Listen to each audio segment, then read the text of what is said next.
Vamos ahora al próximo speaker, que es el profesor Camilo Rueda. El profesor Camilo Rueda es profesor clínico de la Universidad de La Sabana, jefe de menopausia y endocrinología ginecológica, y se fue también secretario general del Council de la Sociedad afiliada a la Sociedad Internacional de Menopausia. Es un grande ejemplo de estudioso de menopausia, no solo en su país, sino en toda Latinoamérica. Y hoy va a tocar un tema muy importante, un otro tema muy importante, que es el tema del cáncer de mama triple marcador hormonal negativo. ¿Se puede dar la terapia hormonal? Camilo, tienes el micrófono.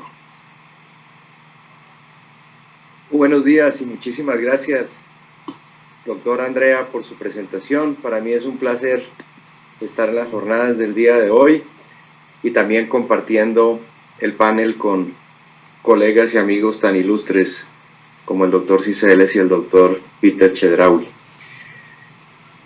Lo primero que quiero comentar al respecto de este tema tan controversial aún es decir y entender que las pacientes que tienen carcinoma de mama son mujeres que tienen un peor pronóstico, dado que la prevalencia de este subtipo de cáncer es más frecuentemente vista en mujeres de menor edad, específicamente entre los 40 y los 50 años.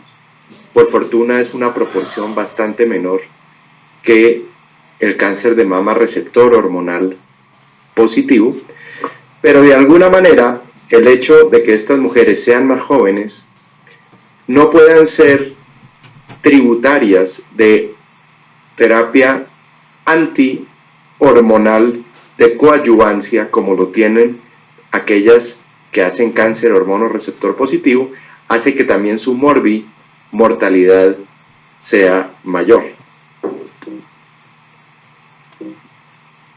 Vamos a pasar acá a la siguiente ya. Y en ese orden de ideas, yo creería que para abordar el tema del día de hoy es importante hacer estas tres preguntas y mirar a la luz actual del conocimiento y de la evidencia clínica cómo pueden responderse. La primera sería si se puede utilizar o no terapia hormonal de la menopausia en pacientes sobrevivientes de cáncer de mama con receptor hormonal negativo. La segunda es si las hormonas de acción local, específicamente estrógenos a nivel vaginal, estarían o no contraindicadas en esta población. Y finalmente, si las moléculas de acción hormonal selectiva, de acción sistémicas, son seguras o no en este tipo de pacientes. Empecemos por decir que la terapia hormonal de la posmenopausia en aquellas mujeres sobrevivientes de cáncer de mama, hormonoreceptor negativo y positivo, los datos a la luz actual son bastante controversiales. Y bastante controversiales porque los estudios evidentemente son heterogéneos y mezclan incluso los dos tipos de población. Podríamos decir que tal vez uno de los metaanálisis más serios y los grupos que más investigan en esto, tanto en el MD Anderson en los Estados Unidos como en Suecia en el grupo Karolinska, nos han demostrado en diferentes estudios cómo puede ser esta asociación. En este metaanálisis, de manera interesante, se reunían no solamente estudios clínicos aleatorios en pacientes sobrevivientes de cáncer de mama y candidatas al uso de terapia hormonal versus placebo, como estudios observacionales. 2 estudios clínicos y 8 estudios observacionales, entre los dos aglutinando cerca de 4.000 pacientes. Vean lo paradójico, los estudios observacionales concluyeron que la terapia hormonal de la menopausia, y aquí mezclaban pacientes tanto hormonoreceptor positivo como negativo en una menor proporción, prevenía la recurrencia de cáncer de mama, casi que en un 40%. Los estudios clínicos controlados, al contrario, demostraron que la recurrencia de recaída de cáncer de mama en mujeres que usaban terapia hormonal de la menopausia donde involucraban receptores hormonales positivos o negativos, era de 3 veces mayor. Algo bastante paradójico en ese sentido. El grupo de los suecos, donde el doctor von Schulz, a quien hemos oído en muchas ponencias internacionales, incluso en investigación básica sobre cáncer de mama, demostraba en los estudios clínicos de los suecos que el riesgo de recurrencia de cáncer de mama sí se asociaba cuando se utilizaba la terapia hormonal de la menopausia, independientemente de si eran tumores receptores hormonales positivos o negativos, y no tendría, digamos, mucha coherencia con lo que demostraba el estudio WHI a 7 años de seguimiento en mujeres sanas, como aquellas que recibían de pronto solo estrógenos, parecía haber una tendencia a la protección.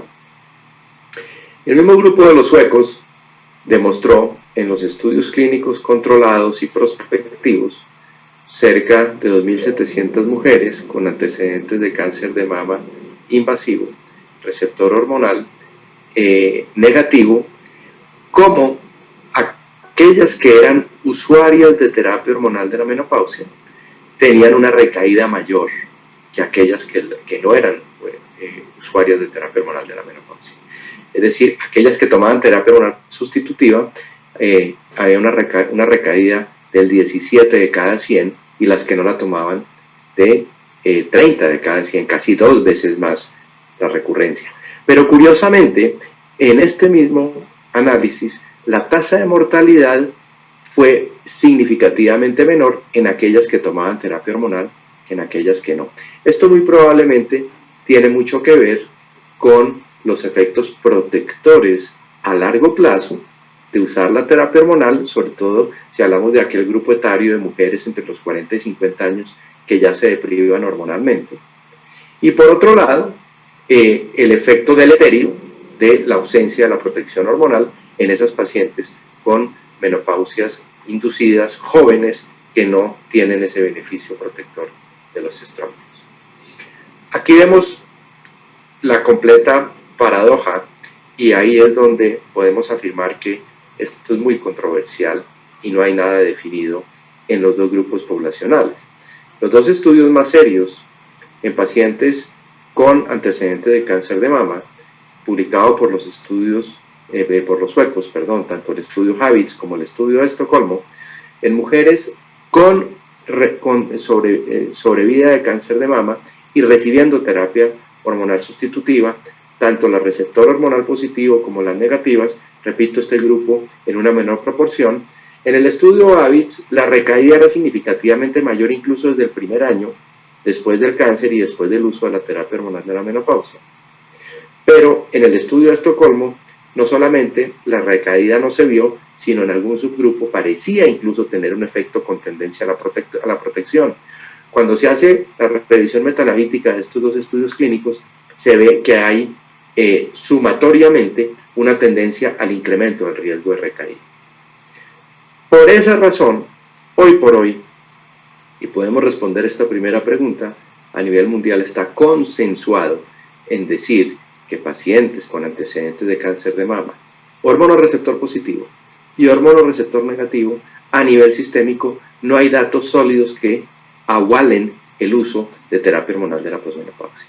Y para ello, el manejo sistémico de los síntomas sistémicos del climaterio debería hacerse con cambios en el estilo de vida, con terapia conductual o con medicamentos como los inhibidores duales de la recaptura de serotonina y noradrenalina, o de la recaptura de serotonina, o alternativas no hormonales, hoy por hoy, como por ejemplo medicina bioreguladora. ¿Qué pasa con la segunda pregunta? ¿Los estrógenos vaginales estarían o no estarían contraindicados en este tipo de pacientes? Y aquí tenemos que remitirnos a la ciencia básica, empezando por los estudios de farmacocinética. Fíjense nomás cómo una tableta por vía vaginal de estrógenos indicados para el síndrome geniturinario de la posmenopausia cuando se utiliza una tableta de liberación baja semanal, esto tiene un efecto acumulativo al año de tener circulatoriamente niveles de estrógenos, especialmente de estradiol, de 1.14 miligramos, en comparación con lo que sistémicamente al año podría haber con una tableta de estradiol por vía oral. Estamos hablando de 180 miligramos comparativamente. ¿Qué quiere decir eso? Casi 180 veces más concentraciones séricas cuando doy un estrógeno oral que cuando lo aplico por vía vaginal. Y los estudios que han querido ver recurrencia de cáncer de mama, y aquí tendremos que meter también los dos grupos poblacionales, hormono receptor positivo y negativo, los grupos que han querido ver sobrevida y recaída de cáncer cuando se utilizan estrógenos vaginales, qué interesante, porque hablamos casi de un 9% de recaídas cuando se usan estrógenos vaginales versus casi un 30% de recaída en mujeres que no usan ningún tipo de terapia hormonal en el antecedente postcáncer. Es decir, las que no usan recaen mucho más que las que usan estrógenos vaginales. Y la recurrencia, incluso cuando se compara el uso de estrógenos orales a nivel sistémico versus vaginales, vemos que los estrógenos orales en recurrencia, el 7.4 versus el 2% con los estrógenos vaginales. No solamente vemos que hay una farmacocinética distinta, sino los datos limitados desde el punto de vista clínico nos muestran que evidentemente no existe una recurrencia evidente cuando se dan por vía vaginal. Sin embargo, un concepto que también hoy en día está consensuado, esto más desde el punto de vista de la visión del oncólogo, y nosotros como ginecólogos debemos tener eso en mente. Pacientes con cáncer de mama, hormono receptor positivo, que estén con terapia antihormonal, específicamente inhibidores de aromatasa, debe haber un seguimiento serológico o sérico, que para el oncólogo es fundamental, y es tener niveles de estradiol residuales en 0. Los estrógenos vaginales pueden tener, y según la predisposición individual de cada paciente, algún grado mínimo de absorción sistémica que pudiese falsear o limitar ese seguimiento sérico de estradiol. Por lo tanto, cuando una paciente está con adyuvancia con inhibidor de aromatasa, por más de que no se evidencie recaída a largo plazo con estrógenos vaginales, lo ideal es abstenerse de usarlos por el sesgo que puede haber en el seguimiento sérico y ver la eficacia del inhibidor de aromatasa en estas pacientes. Este estudio que publicamos en el año 2019 iba un poco en esta misma línea. ¿Qué pasaba con aquellas pacientes que utilizaban estrógenos vaginales para el manejo de su síndrome geniturinario de la posmenopausia si esos niveles de estrógenos vaginales se iban a absorber sistémicamente? ¿Qué efectos iban a poder tener a nivel mamario? Hicimos una revisión sistemática de la literatura siguiendo la escala del Gray de Cochrane, donde agrupamos la evidencia de todos los estudios analizados, donde vimos que lo que está en verde eran los estudios de mejor evidencia, los amarillos en una evidencia un poco menos sólida y los rojos realmente los que no tenían mucho sustento. ¿Y qué pudimos ver? Evidentemente, comprobar lo que ya sabemos, que el estriol vaginal en comparación con los estrógenos vaginales más potentes, específicamente estradiol, pues tiene la misma eficacia en la mejoría de los síntomas del síndrome geniturinario. Pero de todos los estudios, sacamos 11 estudios con una población de 172 mujeres, en donde pudimos ver cómo se comporta la farmacocinética del estriol, un estrógeno muy débil a nivel vaginal, a nivel sistémico. Y pudimos evidenciar que existe un pico a las 2 horas de aplicación intravaginal de la molécula y va disminuyendo después de 24 horas de aplicación. Si nosotros tenemos en cuenta que estos esquemas los aplicamos 2 veces por semana por 6 a 8 semanas y después de mantenimiento una vez semanal de manera permanente, pues los niveles residuales a nivel sistémico teniendo este comportamiento farmacocinético podríamos decir que es prácticamente nulo.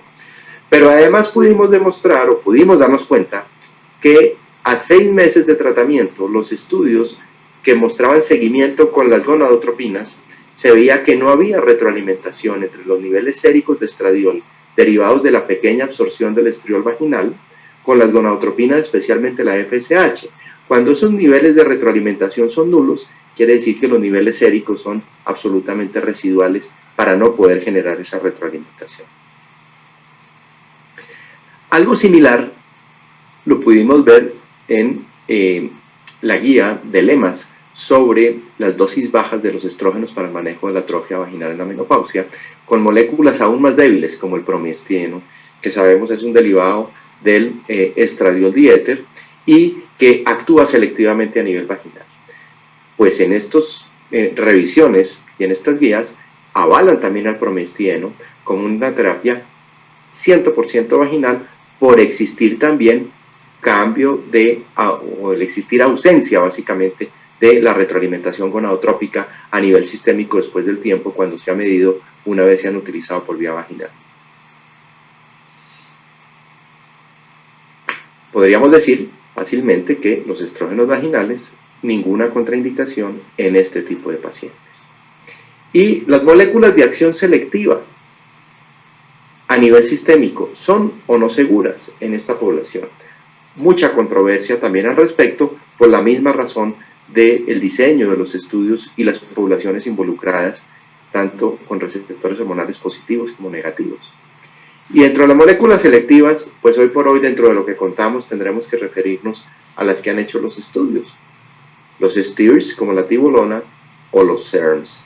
Y tendremos que decir que la tibolona, dentro de su escala de estudios clínicos iniciales, nos mostraba cosas interesantes que ya nos hacían inducir el pensamiento hacia que a nivel mamario tendría que actuar de manera diferente. El primer estudio fue el estudio LIFT, todos lo conocemos. El estudio LIFT lo que pretendía era evaluar la eficacia de la tibolona en la prevención de fracturas en mujeres con fracturas vertebrales prevalentes. Y el estudio LIFT demostró que las mujeres que recibían tibolona versus placebo, además de mejorar la tasa de fracturas, disminuía el riesgo de cáncer de mama. Con base en eso, viene el estudio Liberate, que eran mujeres con antecedente de cáncer de mama, hormonoreceptor positivo y hormonoreceptor negativo, y unas placebo y otras tibolona. Oh sorpresa, la data global, aumento del riesgo de recurrencia cuando se utilizaba tibolona en este grupo poblacional. Pero cuando se hace el subanálisis del mismo estudio Liberate, se ve como los efectos con la tibolona eran claramente mayores en recurrencia de cáncer de mama en aquellas mujeres que tenían receptor hormonal positivo, pero que estaban siendo candidatas a tener tratamiento antihormonal coadyuvante, tanto con inhibidor de aromatasa como con agonistas de la GnRH. Y lo mismo no ocurrió en aquellas mujeres que tenían receptores hormonales negativos o las que tenían receptores hormonales positivos, pero estaban utilizando tratamiento adyuvante con SERM como tamoxifeno. Aquí podemos empezar a pensar que posiblemente estos efectos paradójicos con tibolona, de cómo recaen más en unos tipos de cánceres, no en los otros, o en unos tipos de cánceres según el tratamiento adyuvante que se utilice posterior al tratamiento quirúrgico, tiene que ver seguramente con la acción del receptor. Muy seguramente puede haber más competencia de la tibolona cuando existe un tratamiento antihormonal como el inhibidor de aromatasa o una regulación descendente del receptor de estrógeno como los agonistas de la GnRH, pero no compite cuando se utiliza una molécula que actúa muy diferente sobre el receptor, como puede ser el tamoxifeno, que lo que hace es modular el receptor estrogénico y no irlo hacia la baja como lo pueden hacer los tratamientos.